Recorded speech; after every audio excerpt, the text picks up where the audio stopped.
Hello. Glad you joined me again today or for the first time today. Doesn't much matter, but I'm glad you're with me. Um, Today, in our weekly Bible study, I just want to use a certain phrase, and it comes out of Genesis chapter 50, and that's verse 20. It's the close to the end of the story of Joseph. Yeah, the multicolored guy, you know, coat. But Joseph is an interesting character. I was thinking all that I went through and all that I've lost and all that's happened to me. And it's been quite a journey to this point.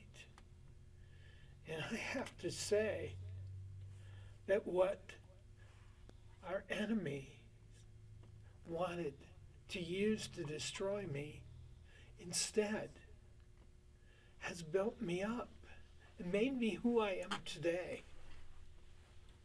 And that is a person who pushes forward no matter what, finds what they need and goes for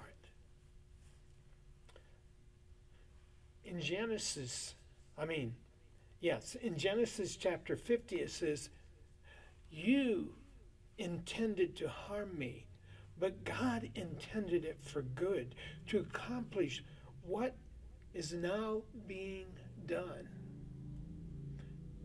And it says, it finishes up, the saving of many lives. I have been in church for many years, but it's only recently I found my purpose. Now, in this story, Joseph had some dreams, and his brothers got so mad at him. He was the youngest, and he actually, through the dreams, told them that they would bow down before him. But he got so mad. They got so mad at him, they threw him in a pit when they were away from the family and sold him into slavery. That is terrible. But it even got worse. He got accused by his owner of seeking to have sex with his owner's wife. And then he was thrown into jail. Well, that's better than being killed, I guess. While in jail,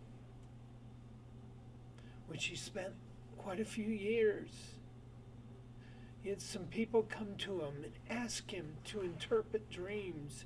He said, "No one can interpret dreams but God. But I will see from God what your dreams meant." And he shared what the dreams meant.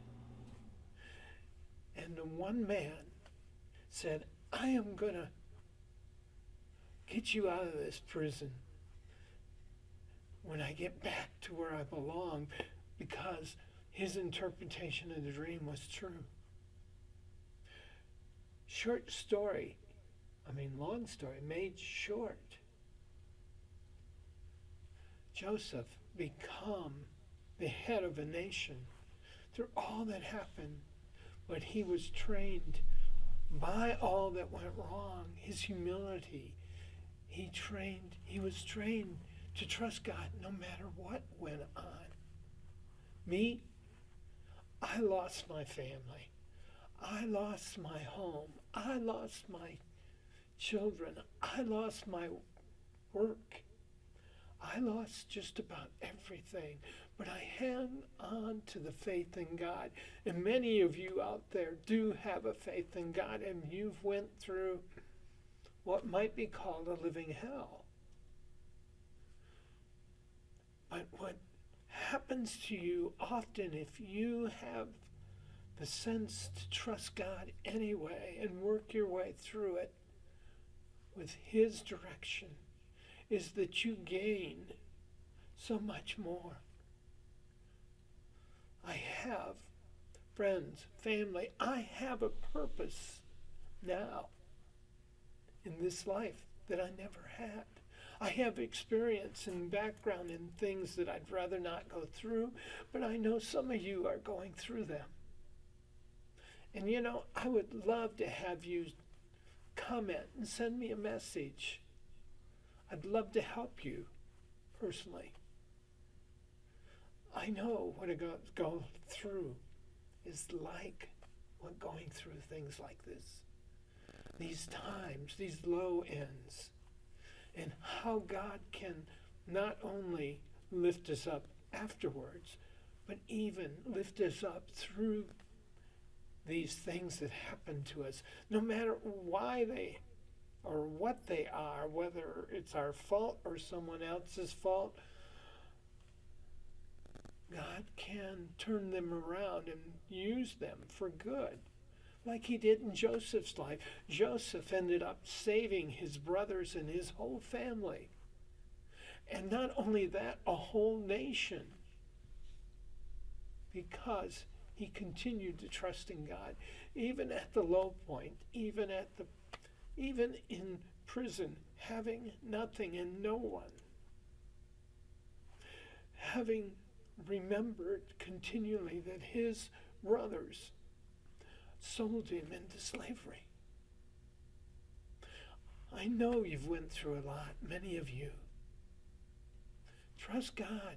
Let him turn around what was made to destroy you and create in you a new heart, a new spirit, direction and guidance. Throw off the fear and all that's accomplished those things that you've went through. You made it through, many of you, and others are going through it now. Trust in God. Follow him. Believe in him.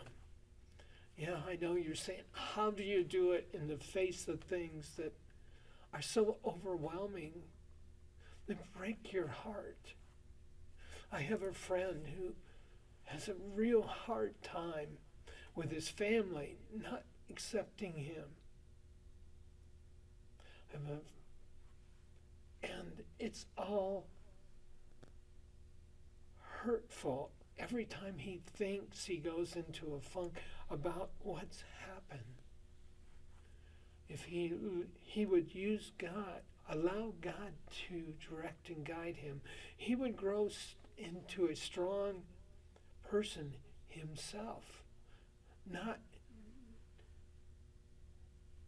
a cold-hearted person, but a person who still cares and yet can stand on their own with the help of the Lord. All of us need others. I have never been without a body of believers, a church, brothers and sisters in Christ. And if you're trying to go it alone, don't. Find a couple. If you can't find a church, a couple of people, and begin to meet together, encourage one another, lift one another up. Scriptures are very helpful. Your time and meditation and prayer can change you in your situations, your circumstances, making what seems so awful give you direction and guidance. It doesn't make what's past easier, but by having the right attitude, God will strengthen you.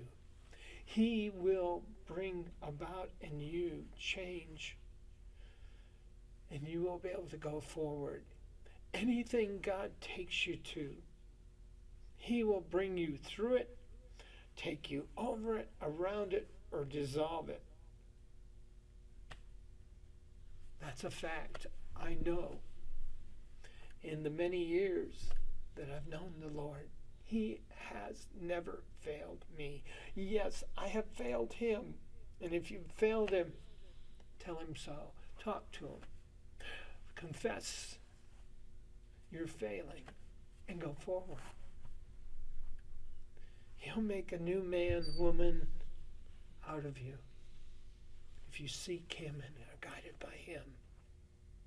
Thank you for joining me today. Again, if you have a chance, you have time, write me a little note. Share with me. If you need help, let me know. I don't brag about it, but I am glad to be able to help others. This is Minister Jacilyn Sanders.